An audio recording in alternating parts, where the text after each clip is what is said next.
আবার তোমরা সব কথা বলছো তাই না? ঠিক আছে, মোর কিচ্ছু চাই না। মু সত্যি সত্যি বাড়ি ছেড়ে চলে যাব। থাকো তোমরা এখানে। আবার রাগ করছে, আবার রাগ করছে। বড্ড বোকা মেয়ে তুই, কথায় কথায় তোর মেজাজ আর রাগ, তাই না রে? জানো ছোটকা, ও স্কলারশিপ পাচ্ছে ঠিকই, কিন্তু ওর শিক্ষার পেছনে খরচাটাও তো কম নয়। আমি চাই ও নাচ নিয়ে যত দূর যেতে চায় তত দূর যাক। ওর জন্য যেন পয়সার অভাব না হয়।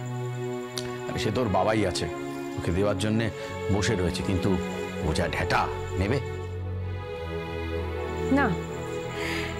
একটা ব্যাপার ঠিক ছোটকা, বাবা মা ছাড়াও, কারো সাহায্য ছাড়াও যে জীবনে আমরা কিছু করতে পারি, সেটাও তো মাঝে মাঝে প্রমাণ করতে হয় ছোটকা।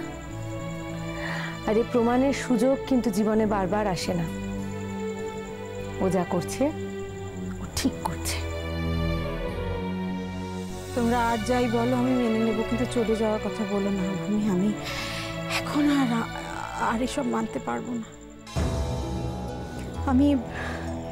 আমি বুঝতে পারছি রুমির স্বভাব চট করে বদলাবে না।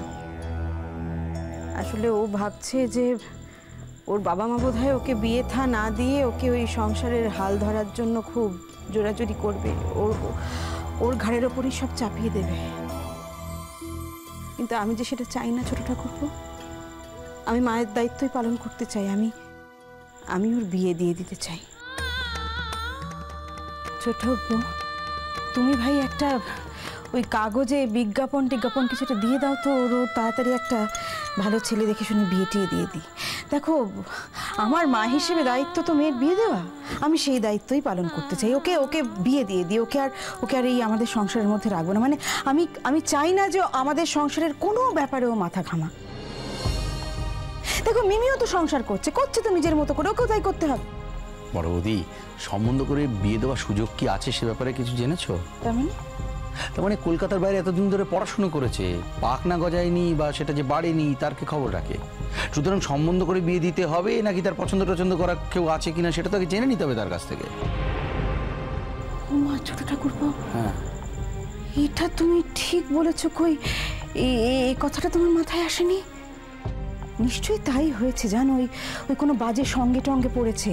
ওই তারাই ওর মাথা খাচ্ছে, ওই সব বদ বুদ্ধি দিচ্ছে, আর ও এরকম সব বাজে কাজ করছে। নাহলে এমন খারাপ মেয়ে তো আমার ছিল না, বলো।